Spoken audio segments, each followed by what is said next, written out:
Hello guys, કેમ છો બધાને જય શ્રી કૃષ્ણ। તો આજે ફરી આપણે આયુર્વેદા હોમમેડ સોપ બનાવવા જઈ રહ્યા છીએ। તો આ તપેલીમાં જે જણાઈ રહ્યું છે તે બકરીના દૂધનો બેઝ છે, ગોટ મિલ્ક બેઝ। અને આજે તમને નાની પેસ્ટ બાઉલવાળું દેખાય છે, તેની અંદર બધી જ જડીબુટ્ટીઓ છે, કોપરેલ તેલ છે, નીમ તેલ છે, એસેન્શિયલ ઓઇલ છે, વાડકીમાં જે તમને જણાઈ રહ્યું છે તે ગીર ગાયનું દેશી ઘી છે। અને આ ઘણી બધી જડીબુટ્ટીઓથી બનાવેલો આ ફેસના પ્રોબ્લેમને લગતો આ સાબુ છે, આયુર્વેદા સાબુ છે, આપણે ખરેખર લોકોને ખૂબ જ ગમ્યો છે।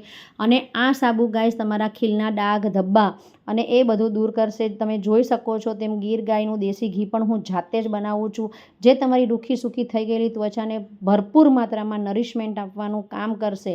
અને ખીલના ફોડા ફૂંસીના ડાઘ ઉપરાંત ગાઈસ તમે આનો ઉપયોગ અંડરઆર્મ્સ બ્લેક થઈ ગયા છે, ઘૂંટણ કાળા પડી ગયા છે, કોણી કાળી પડી ગઈ છે, ઘૂંટી કાળી પડી ગઈ છે, ડોક કાળી પડી ગઈ છે, તો આ તમામ જગ્યાએ તમે આ સાબુનો ઉપયોગ કરી શકો છો। આની અંદર સ્ક્રબિંગ પ્રોપર્ટી છે ગાઈસ, જેથી તે તમને તમારી જે ડેડ સ્કિન દૂર કરી અને તેને હળવાશ પહોંચાડશે અને રેજ્યુએટ કરશે। હજુ પણ તમે રહી ગયા છો આનો યુઝ કરવાના, તો તમે ઓર્ડર કરી શકો છો।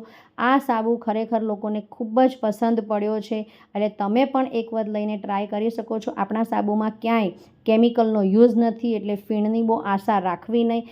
આપણે ક્વોલિટી ઉપર ધ્યાન આપીએ છીએ, પ્રોબ્લેમ્સ ઉપર ધ્યાન આપીએ છીએ, નહીં કે ફીણ ઉપર। તો એક વખત જરૂરથી તમે યુઝ કરીને જુઓ અને મને જણાવો। અને ખરેખર આ સાબુ તમને ગમે તેવો છે। Thank you so much.